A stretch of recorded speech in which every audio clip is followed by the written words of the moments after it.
Hi friends, welcome back to my channel. Today we're gonna do a little wedding update slash planning tips video.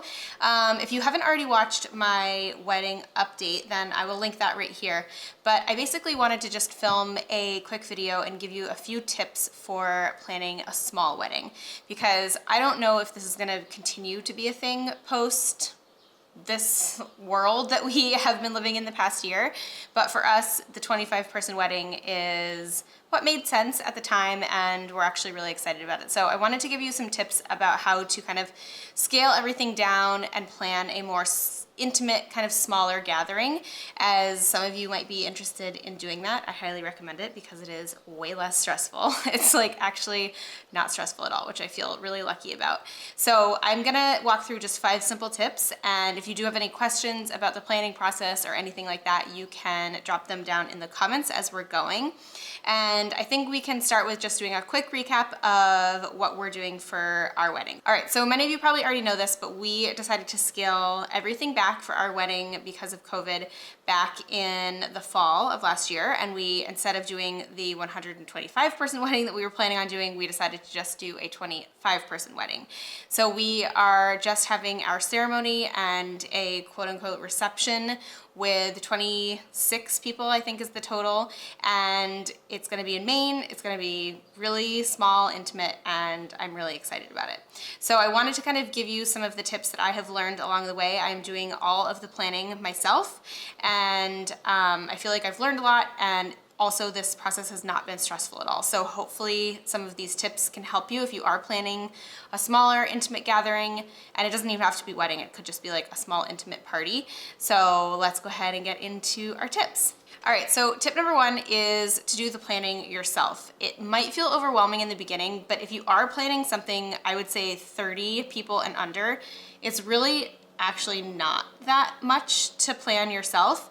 The only thing that I would absolutely recommend is getting a coordinator for the day of, especially if it's your wedding. So if it's your wedding, you can probably handle most of the details on the back end yourself. You don't necessarily need to shell out the money for a full-on wedding planner, but you don't want to have to deal with anything day of. You just want to like be you and your partner, and you want to just be in the moment. You want to enjoy the day. You don't want to have to worry about logistics, etc. So definitely think about hiring a day of coordinator. I'm lucky enough to have, my best friend is a event coordinator, event planner, so she's actually doing it for us, which I'm really grateful for. But it's definitely a good thing to do, especially if you are the bride and you're getting married, and it can feel really overwhelming. So you don't want to have to think about any of the details. So tip number 1 is do the planning yourself, but bring on a day off coordinator. Tip number 2 is to get creative with your locations. Because you are having a more intimate gathering, you don't necessarily have to go with those traditional wedding venues. And the benefit of doing that is that you don't have to pay, usually, the wedding venue prices. A lot of times wedding venues are designed to hold obviously like really big, large gatherings, and they can be thousands of dollars to book. So if you are just having a small intimate gathering of people, then it's really easy to get a little bit more creative with your, I guess, space. Think about maybe a friend's house if they have a really nice backyard. That's what we're doing. Think about open spaces. It could be a public park. It could be a public beach maybe. You could also do a restaurant if they have a private space. You could do a rooftop terrace. Just kind of thinking about spaces that accommodate a smaller group of people that you could have basically an event at, but then just make it your wedding. So that can end up saving a fair amount of money. We are lucky enough to be doing it at a friend's house, so we don't have to pay for our ceremony site. And we actually, for our reception, quote unquote, are going to a restaurant in Portland, Maine to have like a seated dinner, and we're not dealing with tents or anything like that. We're just going to a restaurant. We booked out the restaurant, and that's gonna be our reception. So we definitely got a little bit creative with our personal venue, and it so far will hopefully, it feels like it's gonna work, and it hasn't been that hard to coordinate and plan. Number 3 is to let your caterers do the setup. So if you do hire caterers, which I recommend you do because you don't wanna have to deal with like finding and sourcing the food yourself, like going to a grocery store or anything like that. So highly recommend hiring a caterer. And if you do hire the caterer, then have them do all of the setup for the tables, the seating, and everything like that. So they are going to be able to also break everything down at the end of the night. So you can just enjoy your night. If you are transferring to a different location to do the reception, which we're doing, they will handle staying behind, breaking down all of the food, making sure all the glasses and everything like that are dealt with. So basically the goal there is just to reduce your stress day of as much as possible. So having the caterers handle the setup is absolutely the way to go. Tip number 4 is to do your own drinks. And we are doing this, and that will save a ton of money. So what we're doing is just going to the grocery store, honestly, and we're picking up craft beer, a few bottles of wine, a bottle or 2 of champagne to have a champagne toast, and we're not doing mixers at our ceremony. We are obviously going to a restaurant, so we will be able to do mixers at the restaurant, but we wanted to just keep the ceremony and like the cocktail hour super, super simple. So we're just getting a rental, like long rectangular table. We're getting some buckets that we're gonna put ice in, put bottles of beer, put bottles of wine. There will be glasses that our caterer is bringing, and we're gonna end up saving a ton of money that way. We also don't have to pay for bartenders, which is really great. It's basically just like a serve yourself, grab a beer if you want a beer, grab a glass of wine if you want a glass of wine. And it might seem kind of like too casual maybe, but if you think about just the scale in general of a group of 25 people, it's really not that many. And if you are planning an intimate wedding, it's probably gonna be people that are all very close to each other. So just kind of making it feel casual, I personally think is totally fine. And it ends up saving a significant amount of money. Tip number 5 is about food, and I actually got this tip from my caterer, and she recommended, and this is my tip, is to not have too much of a variety of food.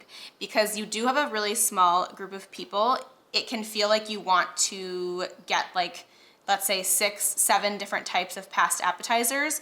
But if you think about it, it just ends up being too much, because if there is something that people really like, then they won't be able to have potentially extra of that or like an additional.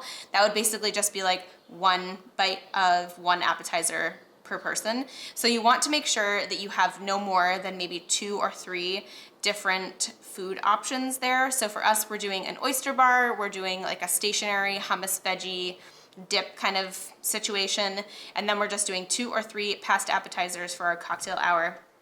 And they're just going to like pass them around, and then that gives people the chance to like actually enjoy the food, taste the food, and if they do really like something, have more than 1.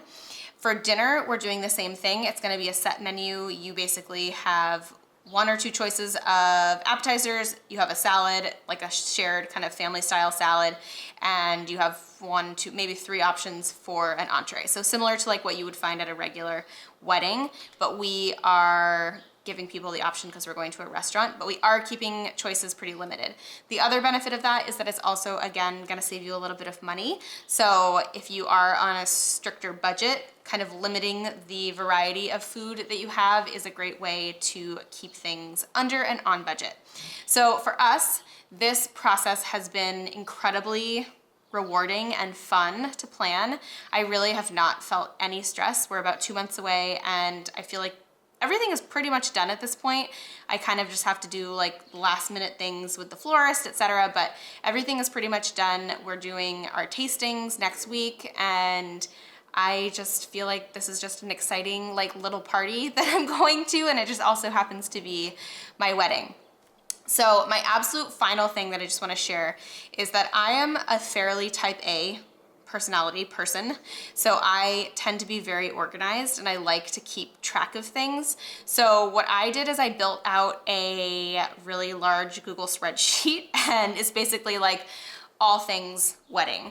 It has different tabs for our guest lists. It has different tabs for a to-do list. It has a vendors tab. It has a like checklist tab. It has contact information. We used this when we were sourcing vendors. So we would like put all of we'd Google like different people, and we'd say, okay, these are all the caterers we want to talk to. These are all the florists we want to talk to. That We also included budget and money spent in that thing, and we've been able to kind of share it with the people that are involved with the planning. So Matt, myself, my parents, and Mary, my friend, who's also doing day of coordinating. And it's just been a really easy way for us to all stay on the same page, make sure that we're checking things off, we've got our bases covered, and I really recommend doing that. You can sign up for like a free checklist on a place like Zola, I think it's Zola, or The Knot. They have checklists that you can do, but I actually found that because we were doing such a small, intimate thing, that a lot of the things that they were recommending didn't apply to what I wanted to do. So I just kept track of everything on my own, and I found that to be really helpful and easy to follow. So I know this is a little bit like off topic for my channel, but because I'm in the heart of wedding planning, and sorry if you hear a siren, New York life, I'm like, ah. Anyway, so I hope that you enjoyed today's video. I know it's not food related, but we have been doing a lot of wedding planning, and I haven't shared a ton of it on the channel here. So I think I'm gonna vlog the days that we do our tastings and stuff, just so you can kind of see what that process is like. And I'll definitely be sharing our wedding video when we get that done as well, because I can't wait to see it, and I just can't wait for the day. It's gonna be so exciting. So I hope you guys did enjoy it. If you did, please give it a thumbs up, and don't forget to subscribe before you go. If you have any questions related to wedding planning or budgeting or anything like that, let me know. I am happy to answer any and all questions in the comments, and I will see you in the next video. Bye guys.